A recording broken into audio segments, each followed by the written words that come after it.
साथियों, गायनेकोलॉजी के important topic मादा जनन तंत्र की इस वीडियो में हम चर्चा करेंगे। अगर आप इससे पहले मैं आपको कहना चाहूँगा कि अगर आपने चैनल पे आप पहली बार आए हैं तो इस चैनल को सब्सक्राइब करें। रेगुलर अपडेट्स इससे आपको मिलती रहेगी। मादा जनन तंत्र के अंदर हम देखें तो इसके अंदर हम देखते हैं कि 3 प्रकार से मादा जनन तंत्र को हम भागों में बांट सकते हैं। पहला प्राथमिक लैंगिक अंग, उसमें सबसे पहले ओवरी आएगा। दूसरा प्रजनन मार्ग से फैलोपियन ट्यूब, यूट्रस, सर्विक्स और वेजाइना। और तीसरा भाग हम देखें बाह्य जननांग, जिसके अंदर वल्वा, वल्वर लिप्स, क्लाइटोरिस और वेस्टिबुलाई इत्यादि आते हैं। साथियों, इसको हम चित्र से अगर देखना चाहें तो इस तरह से समझ सकते हैं। इसके अंदर हम देखें तो सबसे बाहर, सबसे अंदर की तरफ से अगर हम चलते हैं तो यहाँ पर ओवरी के बाद इसे ओविडक्ट या हम इसे फैलोपियन ट्यूब कहते हैं, जो कि यूट्राइन होल्स में खुलती है और इसे हम यूट्रस कहेंगे। इसके बाद ये सर्विक्स में खुलती है, फिर वेजाइना, और वेजाइना के बाद हम देखें वल्वा, इस तरह से, और बाहर की तरफ वल्वर लिप्स पाए जाते हैं। साथियों, इसी का हम सिस्टमेटिक रूप से अगर अध्ययन करें तो इस प्रकार से देखते हैं। सबसे पहले अंडाशय, ओवरी, इनकी संख्या 2 होती है और इन्हें प्राथमिक जननांग कहा जाता है। अंडाशय की हम चर्चा करें तो आगे देखते हैं कि गाय के अंदर अंडाशय की आकृति बादाम की आकृति की होती है। साथियों, यहाँ पर अंडाशय की आकृति कैसी होती है तो बहुत सारी किताबों के अंदर ये लिखा हुआ है कि अंडाशय की आकृति गाय के केस में ओवॉइड होती है। ओवॉइड यानी अंडाकार, ठीक है, ओवॉइड होती है, ठीक है, अंडाशय की तरह। साथियों, इनका कंपैरेटिव अध्ययन हम इसके जस्ट आगे करेंगे। और बहुत सारी जगह बादाम के लिखा रहता है, लेकिन बहुत सारी जगह जो सही जो हम देखते हैं वो बहुत सारी जो ट्रस्टेड बुक्स में लिखा है कि गाय का अंडाशय ओवॉइड आकृति का यानी गोलाकार होते हैं, अंडे की आकृति के मतलब गोलाकार होते हैं, जबकि भेड़ और बकरियों के अंदर बादाम की आकृति के पाए जाते हैं। तो इनका हम तुलनात्मक रूप से अध्ययन इसी वीडियो सीरीज के अंदर हम करेंगे। फिर आगे देखते हैं 1 सेंटीमीटर चौड़ी और 3 सेंटीमीटर लंबी होती है। इसमें 75,000 से 3 लाख तक प्रीमोडियल फॉलिकल्स पाई जाती है। ये प्रीमोडियल फॉलिकल्स जो होती है जो कि अंडे के निर्माण करने का कार्य करती है। पालतू जानवरों में दोनों अंडाशय क्रियाशील होते हैं। लगभग सभी जानवरों में दोनों अंडाशय क्रियाशील होते हैं, लेकिन मुर्गियों में बायां ही अंडाशय क्रियाशील होता है। एक ही अंडाशय क्रियाशील होता है, वो होता है बायां, अर्थात एक ही ओवरी क्रियाशील होती है, बाईं दाईं क्रियाशील नहीं होती। घोड़ी के अंदर ओवुलेशन फोसा पाया जाता है, क्योंकि घोड़ी की जो ओवरीज होती है वो सब लंबार क्षेत्र में होती है, अर्थात पेल्विक क्षेत्र में नहीं होती, सब लंबार क्षेत्र में होती है।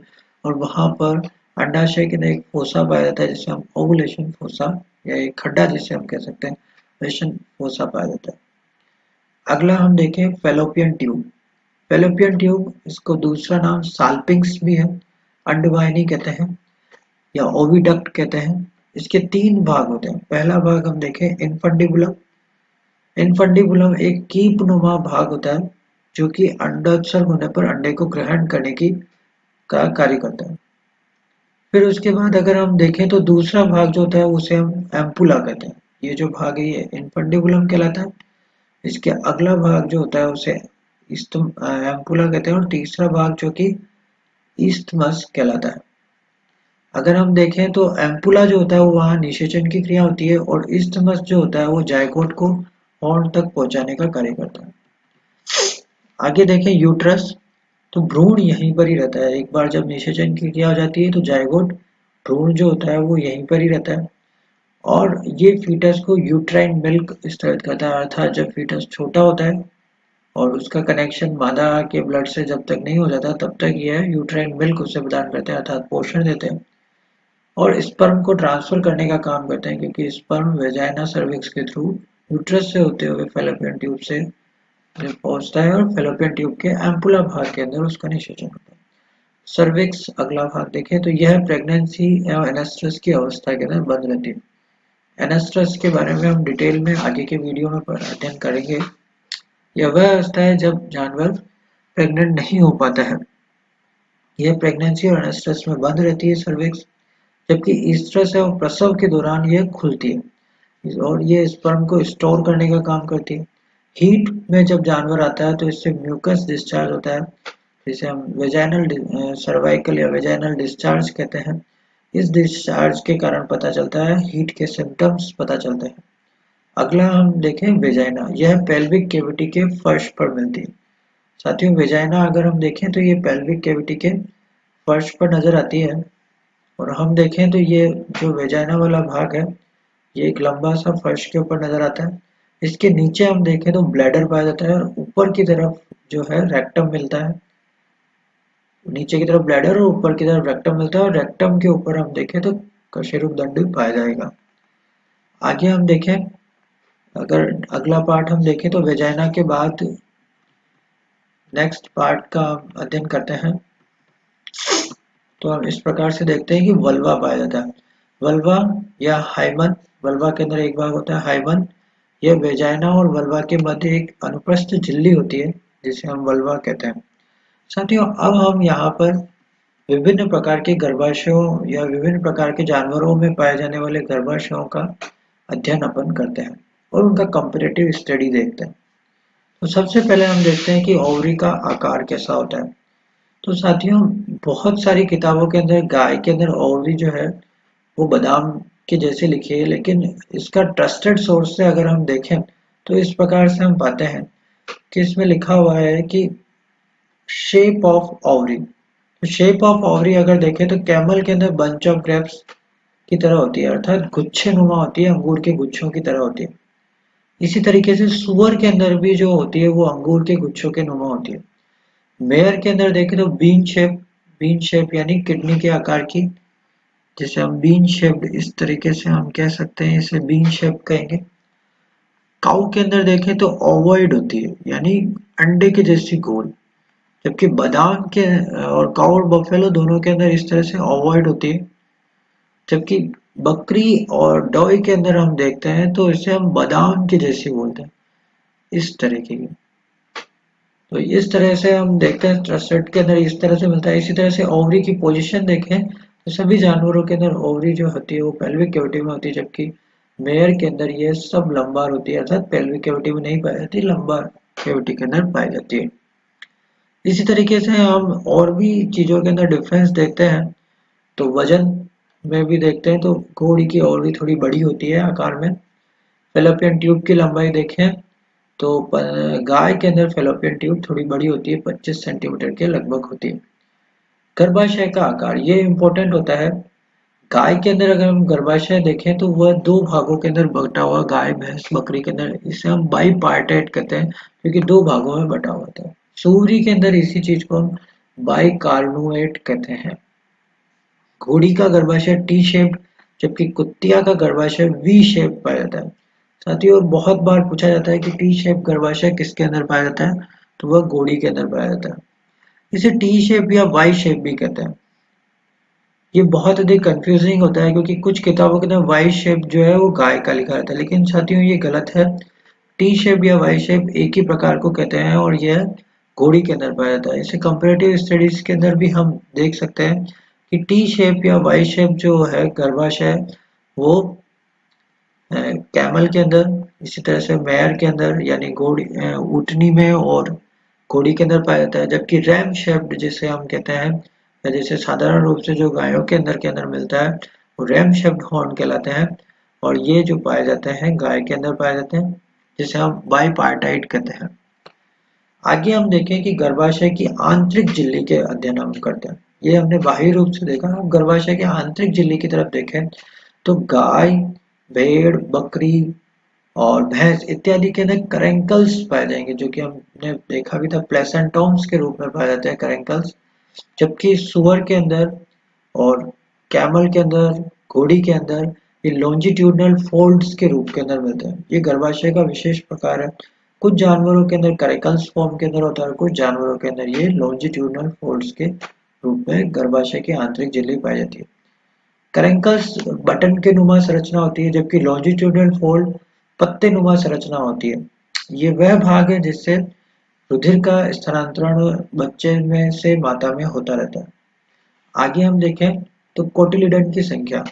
कोटिलिडन की संख्या अगर देखें तो गाय भैंस के अंदर लगभग 80 से 120 होती है, जबकि भेड़ बकरी में कोटिलिडन 90 से 100 तक पाया जाता है। प्लेसेंटा का प्रकार, साथियों ये सबसे इम्पोर्टेंट क्वेश्चन है। प्लेसेंटा का प्रकार बहुत बार पूछा जाता है। गाय भैंस के अंदर जो प्लेसेंटा पाया जाता है वो कोटिलिडनरी टाइप का होता है, अर्थात इस केस के अंदर बहुत सारे कोटिलिडन्स के रूप में लगभग 100 से 80 से 120 कोटिलिडन्स पाए जाते हैं और वो प्लेसेंटा का निर्माण करते हैं। इसी तरीके से भेड़ बकरियों में भी कोटिलिडन्स पाए जाते हैं। जबकि हम देखें कि आगे हम देखें कि सुअर के अंदर जो होता है वो डिफ्यूज प्रकार का प्लेसेंटा मिलता है और घोड़ी में भी डिफ्यूज प्लेसेंटा मिलता है, क्योंकि इसके अंदर इस जो प्लेसेंटा होता है उसके अंदर कोटिलिडन्स नहीं होते, लॉन्जिट्यूडनल फोल्ड्स पाए जाते हैं। इस तरह से फोल्ड्स पाए जाते हैं, वो एक दूसरे को डिफ्यूज रखते हैं, दूर दूर पाए जाते हैं। इस प्रकार के प्लेसेंटा को डिफ्यूज प्लेसेंटा कहते हैं। इसी तरह से कुत्ते के अंदर जोनरी प्लेसेंटा पाया जाता है, अर्थात दोनों जोन के ऊपर फोल्ड्स पाए जाएंगे, जिसे हम जोनरी प्लेसेंटा कहते हैं। और ह्यूमन के केस में डिस्कोइड प्लेसेंटा पाया जाता है, अर्थात एक इस तरह से एक डिस्क के रूप में प्लेसेंटा होता है, जिसे हम डिस्कोइड प्लेसेंटा कहेंगे। फिर प्लेसेंटा के विभिन्न प्रकार जो कि आंतरिक झिल्ली के आधार पर हम देखते हैं, तो वह अलग अलग प्रकार के प्लेसेंटा देखते हैं। तो वो होते हैं कि फार्म एनिमल्स के अंदर गाय भैंस भेड़ बकरी सुअर और घोड़ी के अंदर एपिथीलियोकोरियल ये झिल्लियों के आधार पर, कोरियल जो होती है, कोरियम जो है वो भ्रूण की झिल्ली होती है, एलेंटोइस कोरियम एमनियन इत्यादि भ्रूणीय झिल्ली होती है। तो एपिथीलियोकोरियल प्रकार का जो प्लेसेंटा होता है वो गाय भैंस भेड़ बकरी सुअर और मेयर इत्यादि के अंदर यानी घोड़ी इत्यादि में पाया जाता है। जबकि हम देखें एंडोथीलियल प्रकार का जो प्लेसेंटा होगा वो कुत्ते में पाया जाएगा, कुतिया में पाया जाएगा, और हिमोकोरियल जो है मानव के अंदर पाया जाता है। आगे सर्विक्स की लेंथ देखते हैं तो 10 सेंटीमीटर सर्विक्स की लेंथ जो है सर्वाधिक सुअर के अंदर है, 6 से 10 सेंटीमीटर गाय के अंदर होती है, भेड़ बकरियों में 4 से 8 सेंटीमीटर और 7 से 8 सेंटीमीटर घोड़ी के अंदर पाई जाती है। साथियों ये हमने विभिन्न प्रकार के अंतर दोनों तरफ भी देखे। इनको अंतर को देखने से इससे बहुत बार प्रश्न जरूर आता है, इसलिए इनको अच्छे से करना चाहिए। इसी के अंदर भी बहुत सारी चीजें बाद में लिखी हुई है, इनके आधार पर हम अध्ययन करते हैं। आगे हम देखते हैं विभिन्न भागों के अंदर, तो क्लाइटोरिस को हम देखते हैं। तो क्लाइटोरिस क्या आता है कि एक छोटी छड़ के आकार की इरेक्टाइल संरचना होती है, अर्थात ये इरेक्ट हो जाती है और यह वल्वा के पृष्ठ सिरे पर पाई जाती है और यह पेनिस का अवशेषी अंग है, अर्थात जो नर में जो पेनिस पाया जाता है उसका अवशेषी अंग क्लाइटोरिस होता है। साथियों अब यहीं पर ही हम मुर्गी के अंदर जो पाए जाने वाले प्रजनन अंग है उनका हम अध्ययन करते हैं। साथियों मुर्गी का अगर हम देखें तो प्रजनन तंत्र इस प्रकार से नजर आता है। इस तरीके से हमने देखा है कि मुर्गी का होता है, इसके अंदर एक ही ओवरी क्रियाशील बाह्य ओवरी क्रियाशील होती है। और आगे हम देखें अंडे, उसके आगे जो एक कीटनुमा संरचना इनफंडिबुलम, फिर उसके बाद ये एम्पुला, फिर इस्थमस मैग्नम और फिर उसके बाद यूट्रस, यूट्रस के बाद रेक्टम और उसके बाद क्लोएका। इस तरह से ये जो है इसके अंदर अंडवाहिनी बहुत अधिक लंबी पाई जाती है।